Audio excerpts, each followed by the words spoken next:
and welcome to the Ghosts and Folklore podcast. I'm Mark Rees, and on each episode, I investigate a different, weird, and wonderful subject.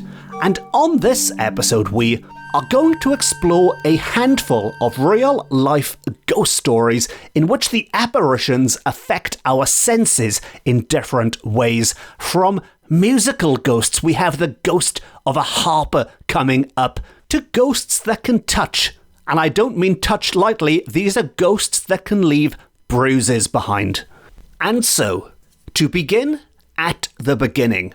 And there are places in Wales and across the world that are said to be haunted based on evidence that is experienced by only one or a few, but not all of the senses. So somebody might see or smell or feel something, but not all three of them together. The waft of lavender might suggest a Victorian woman's perfume. A fleeting white soundless shape might suggest the death shroud of a tormented soul. And the sensation of being touched by icy fingers when there are no fingers, icy or otherwise, anywhere near you might suggest that somebody or something is reaching out from beyond the veil to grab you. And then, of course, there is also sound, because people hear ghosts. Even if you don't see them, feel them, or smell them, people can hear them. And that's exactly what happens in our first account that takes place in Greenbridge Cave near Pendine in Carmarthenshire, where there is a story in that neighbourhood that long ago an old fiddler entered once into this cave with his fiddle and a lighted candle to see his way, which is a very evocative scene. You can picture this in your mind. Even if you've never heard of Greenbridge Cave, you can just imagine this man taking those first tentative steps into the darkness, his candle flickering in the wind. Well, more than just flickering, because can you believe it? His candle went out when he was in there, so that he failed to find his way out of the cave again.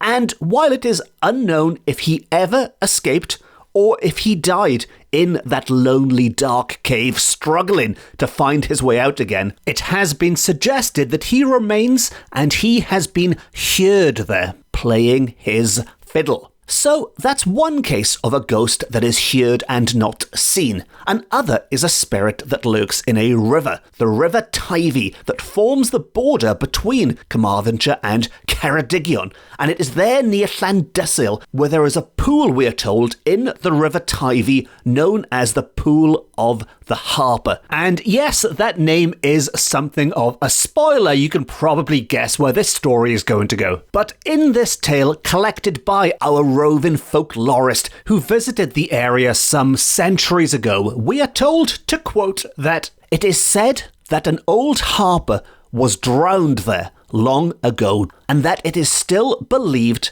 by some that on a fine summer afternoon one hears his spirit playing his harp in the pool. So, another ghost that is heard, if not seen. This time the sound of the Welsh harp instead of the flute. But it's another musical ghost. It's another ghost that makes a sound, which, frankly, if they're going to make a sound, it's better off being a harp or a fiddle than some screaming banshee that pops up and scares the pants off you. Like I always say, if you're going to have a noisy ghost, at least have one that plays nice music. Not that it specifies exactly what tunes they were playing. I don't know if they took requests. I don't know if you could say, play me some Vivaldi, play me some Mendelssohn, play me a concerto. That would be a handy ghost to have around. Now, our folklorist also tells us that it is not often we hear in Wales of good spirits appearing. And by good spirits appearing, he does, of course, mean nice spirits, because as regular listeners of this podcast will know, Wales is full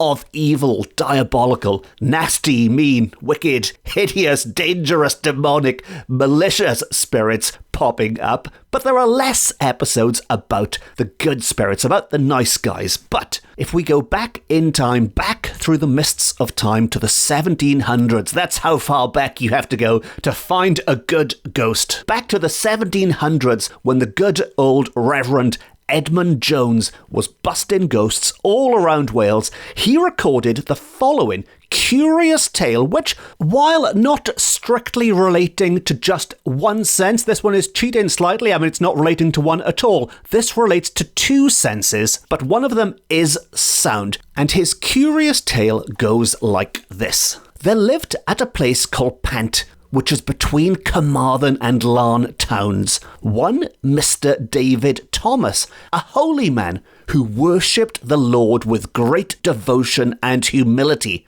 He was also a gifted brother and sometimes preached.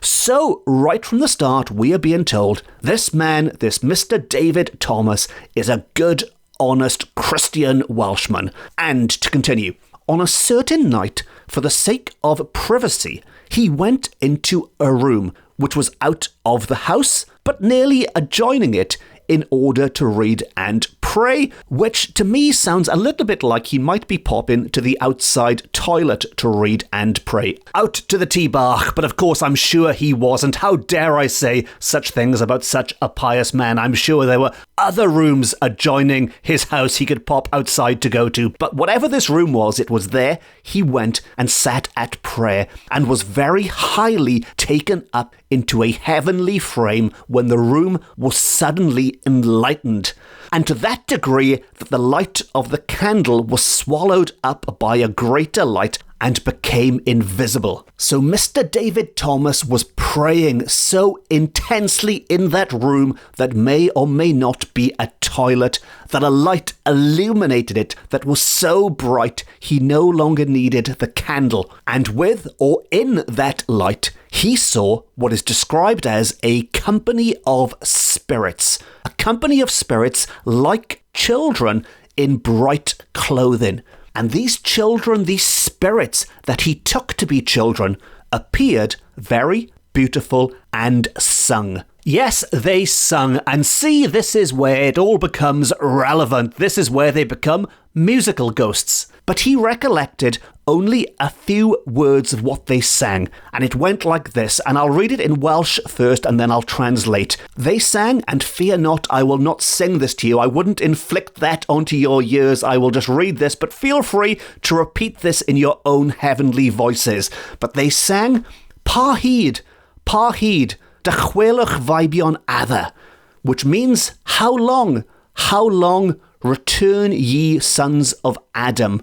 How long, return ye sons of Adam, which you might be thinking sounds a lot like something from the Bible, something like a psalm, and you would be right. But to continue, after a time, he lost sight of them, and as they receded, the light of the candle again came to appear, when the great light of the glorious company was gone. So this sounds like the angelic choir, if that's what it was. This choir, this group of children who were singing this heavenly music was slowly fading away, slowly fading from sight, and they faded to the point where the candle once more was brighter than they had been, which left him alone in the room once more. And being so immersed in the heavenly disposition, as it's described, he was so overcome with a love that he fell down to thank and praise the Lord. And while he was at this heavenly exercise,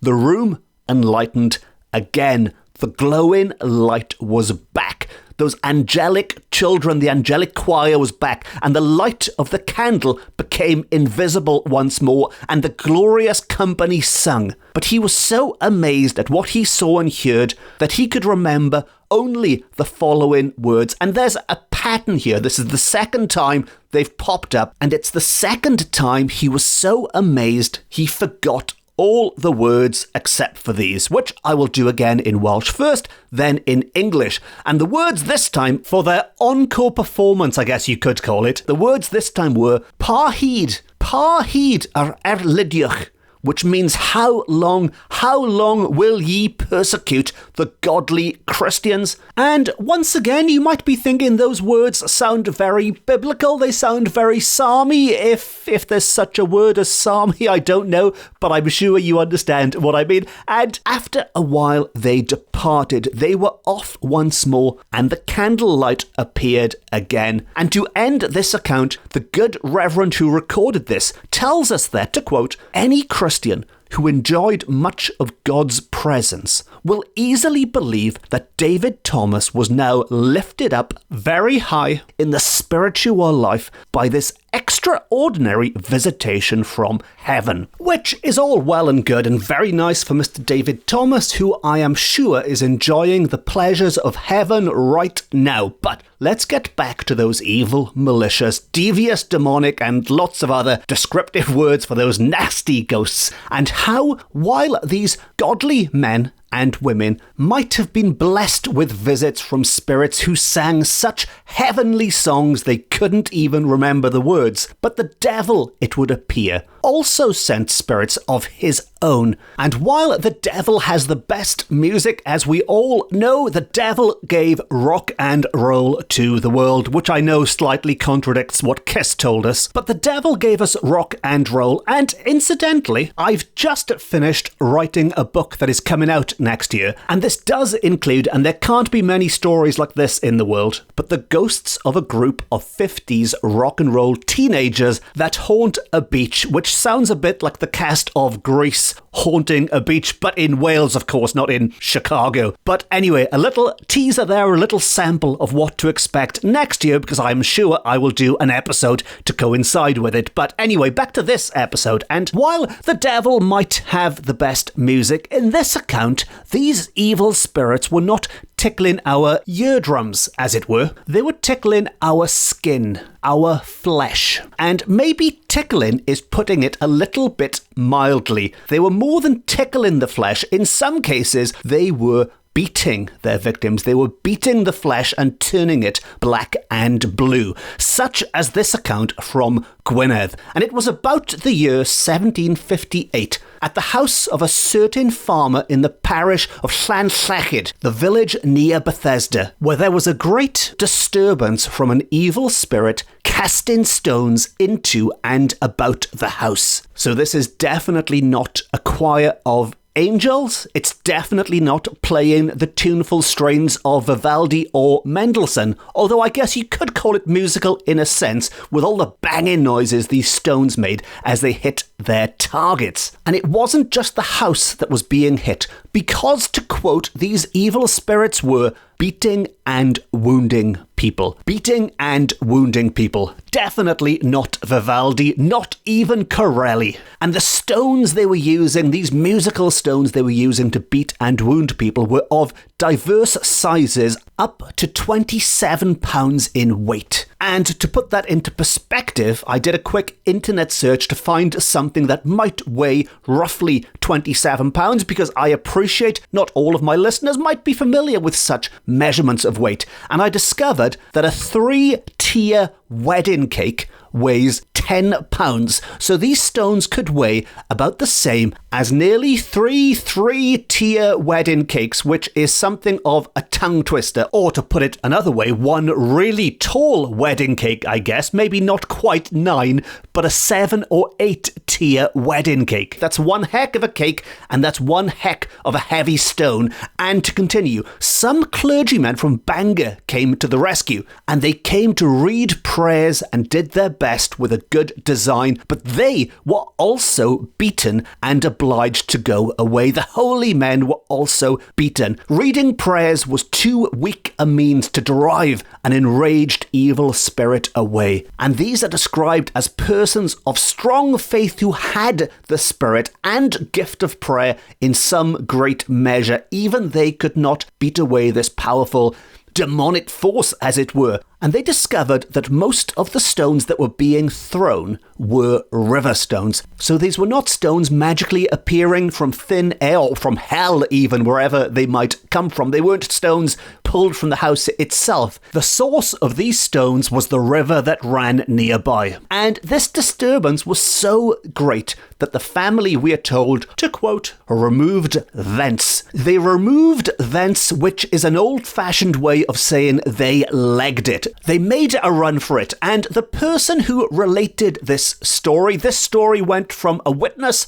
to a reverend to the folklorist who then recorded it, and then to me, of course, who's now telling you this via the magic of the internet. But the person who witnessed this said that he was struck with a stone himself of about £5 in weight, he thought, which we now know is a stone that weighed roughly the same as half of a 3-tier wedding cake. And finally, we are going to end with a short tale of an evil spirit, which is also a little teaser of the next episode. So this story about an evil spirit, although in a way it's also a good spirit, it's an evil/good spirit, but I'll come to that soon. But this account will have little clues that will lead into what's coming up on the next episode, and it concerns a lake in Banau Brycheiniog, and that, I think, is the first time I've used the words Banau Brycheiniog on this podcast since the Brecon Beacons reverted back to its original name of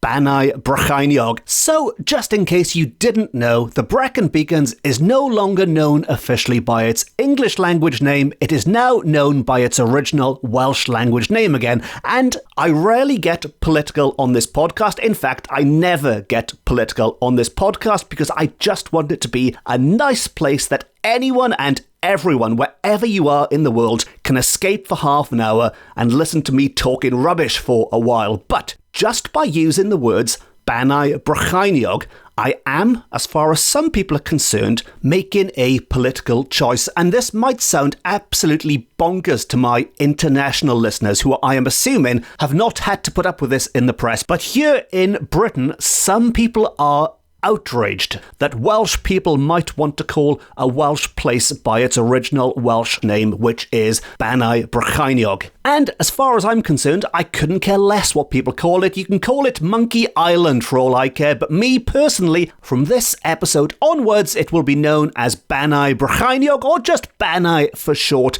And if you could do me a favour, if you do go back and listen to any of my older episodes, and I use the words Brecon Beacons, just close your eyes and imagine me saying Banau Brycheiniog instead. But anyway, I'm glad that's out of the way, and back to the more important things like evil spirits. And this particular tale takes place in, you guessed it, Banau Brycheiniog. And a young man in Banau Brycheiniog, after the death of a first cousin of his, was haunted by his apparition wherever he went after sunset. So after dusk, when the sun had set, he was followed by the spirit of his dead cousin. And to quote, the young man was, understandably, afraid to speak to him, which, frankly, if I was in the same situation, I don't think I'd want to speak to them either. And never mind speak to them, they just wanted to get a million miles away from them. But the spirit was quite insistent and for some reason really wanted a conversation with his still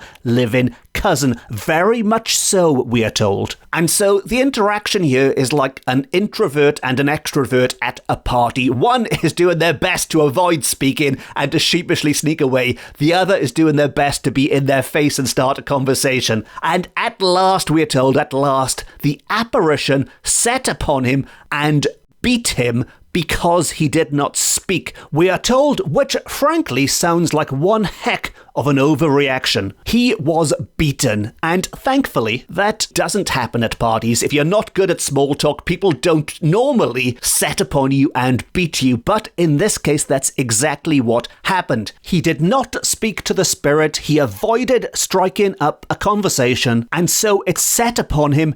It beat him, and as it turns out, it worked because it did compel him to eventually open his mouth and speak to the spirit. Although there's a terrible moral to this story, it suggests that violence works, and of course, as we all know, violence never works, except for in this one rare case, and it compelled him to speak, and he said to the spirit of his dead cousin, "In the name of God, Howell, my cousin, what dost thou want with me?" And I do love it when these old quotes are written in Shakespearean English almost. "What dost thou want with me?" To which he received this answer, God's blessing upon thee for speaking to me. And this is a popular theme with these old ghost stories, which I expect will crop up many, many times on this podcast, where a spirit is unable to speak. It wants to speak, but it's unable to speak until somebody asks it in the name of God what it wants, and this magically gives it the gift of speech. Well, maybe not magically, heavenly gives this spirit the gift of speech. And I guess this was much more common in the olden days, where people would say things like, in the name of God. We're less likely to say that now. Maybe that's why less ghosts speak to us. But the ghost, the cousin Howell, said, God's blessing upon thee for speaking to me, and continued, there is a hatchet in such a place, which we are told the spirit did name, but which has been omitted to avoid anyone heading off to this top secret place in Mabinogion, presumably. But take it from thence, take the hatchet from thence, and with all the strength of thine arm throw it into the lake, and I will trouble thee no more. And having received these instructions, he did exactly what was required, and that was the end of that. It was all relatively easy in the end. I mean, he got beaten, of course, that wasn't great. But eventually, when he spoke the Lord's name, he was able to solve the problem, as it were, and release the spirit, and bring us to the end of that tale, and bring us to the end of this episode. But as I mentioned, this is a little teaser of the next episode, because the lake he was told to throw that hatchet into in Mabinogion was called Llangors Lake. And folklore fans, or maybe just people who follow me on social media or read my books quite closely, might be familiar with the name Llangors Lake, because it has a lot more going for it than just the resting place of a ghostly hatchet. It is famous for having a lake monster. Yes, it is home to the Welsh Nessie, or one of the Welsh Nessies at least, and there are also tales of witchcraft, devils, fairies. And while I don't usually do cliffhangers, what the heck, I'm going to do a cliffhanger. And if you'd like to know more about that folklore-filled lake and other folklore-filled lakes across Wales, tune in to the next episode. Same bat time, same bat channel. And if you don't want to miss that episode, and why would you want to miss that episode? As always, if you haven't already, please consider hitting the subscribe button and you will never miss an episode ever. And on that nail-biting note, so ends another episode of the Ghosts and Folklore podcast. If you'd like to support the podcast and help ensure there is a next episode, it would be a bit rubbish if there wasn't a next episode after all that build-up. But if you'd like to support the podcast, you can treat me to a coffee or treat yourself to some lovely merchandise via my website. And if you'd like more ghosts and folklore, you can follow me on social media. And as well as this podcast, I've also written a number of similar, weird and wonderful books, which are available from all good bookshops, offline and on, and again you can find a full list of all of those books on my website, all of which just leaves me to say thank you very much for listening. Diolch yn fawr iawn am wrando. I've been Mark Rees. This has been my Ghosts and Folklore podcast, beaming to you from Wales to the world. And remember, if you do hear some supernatural music floating on the breeze, but you can't find the source, there doesn't appear to be a musician, just shout out at the top of your voice, in God's name, play me some Vivaldi. Until next time, Nosta.